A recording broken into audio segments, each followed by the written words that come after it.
E cearenses estão na lista de presos após atos terroristas em Brasília. Informação com Almir Fernandes aqui no nosso bate-papo político. A Secretaria Penitenciária do Distrito Federal está divulgando o nome dos detidos após atos terroristas em Brasília no último final de semana. Vândalos invadiram e depredaram o Palácio do Planalto, o Congresso Nacional e a sede do Supremo Tribunal Federal. Entre os 670 nomes divulgados até o momento, pelo menos 3 cearenses aparecem entre os presos após os atos criminosos.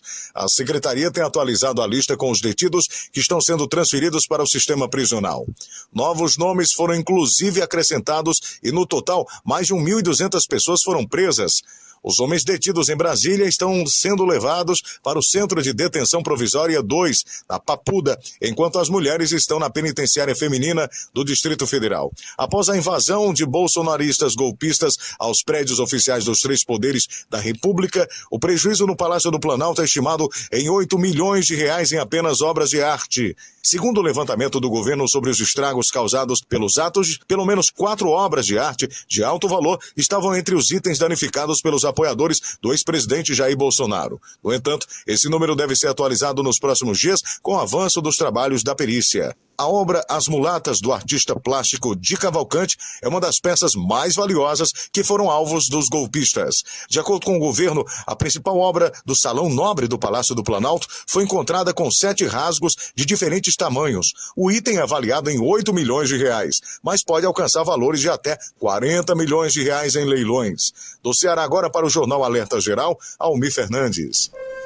Bom, aí são as consequências, o que a gente vê agora do rescaldo, vamos dizer assim, do que sobrou desses atos, né, de vandalismo em Brasília no último domingo. Eu não gosto bem exatamente de usar a palavra terrorismo, porque isso é uma palavra que tem um significado muito forte e que não sei se adequa bem ao que nós chamamos hoje e entendemos no sentido jurídico do que seja terroristas. Mas, com certeza, são atos de vandalismo e, claro, as pessoas que estão hoje detidas em Brasília, inclusive com esses 3 cearenses, o nome desses 3 cearenses aí, precisam de fato responder, inclusive criminalmente, pelos seus atos, desde que esses atos estejam lá configurados dentro da legislação, dentro do que diz o direito. Agora, para além disso, a gente observa claramente que há o desgaste do que isso representa em ações nas quais as pessoas confundem o direito de fazer a sua manifestação e, naturalmente, extrapolar essa liberdade, esse exercício da democracia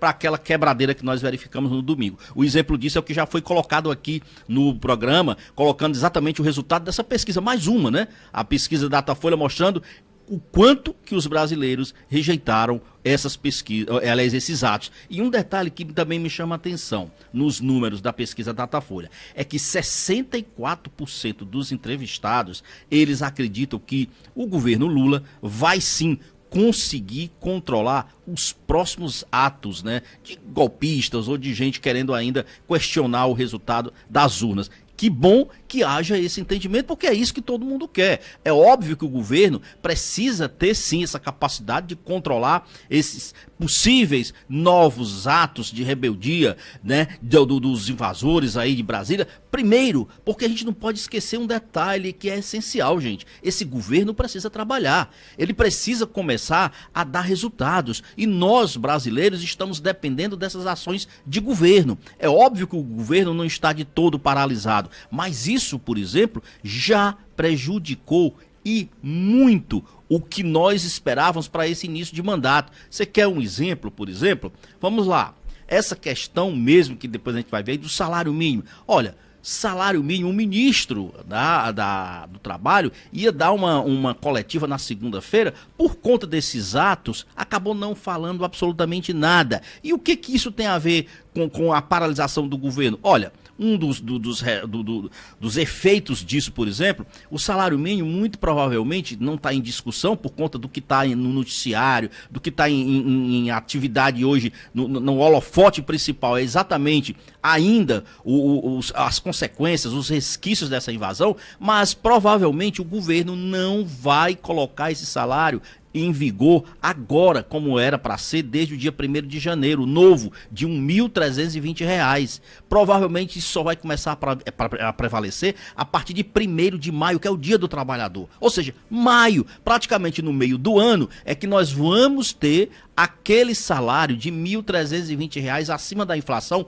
prometido pelo governo Lula. Dinheiro esse que, inclusive, foi incluído naquela verba fura-teto de quase 200 bilhões de reais. Só que o governo alega o seguinte, por exemplo, que olha, o que está acontecendo aqui? O INSS, na visão do próprio ministro da Fazenda, Fernando Haddad, diz o seguinte, que nos últimos meses do governo Bolsonaro, o governo meio que afrouxou os filtros e acabou aprovando aposentadoria e benefícios sociais para muita gente. E isso, segundo ele, fugiu ao controle. Portanto, o governo não tem orçamento hoje suficiente para bancar esse novo salário mínimo acima da inflação, que, segundo o presidente Lula, seria de R$ 1.320. Então vai ficar nesses R$ 1.300, como já havia sido estipulado lá atrás, ainda no ano passado. Então, isso é apenas um dos efeitos que eu digo, porque na realidade esse debate podia hoje estar ganhando em agilidade, está ganhando inclusive em novas contribuições, em ver, por exemplo, como os brasileiros já não seriam prejudicados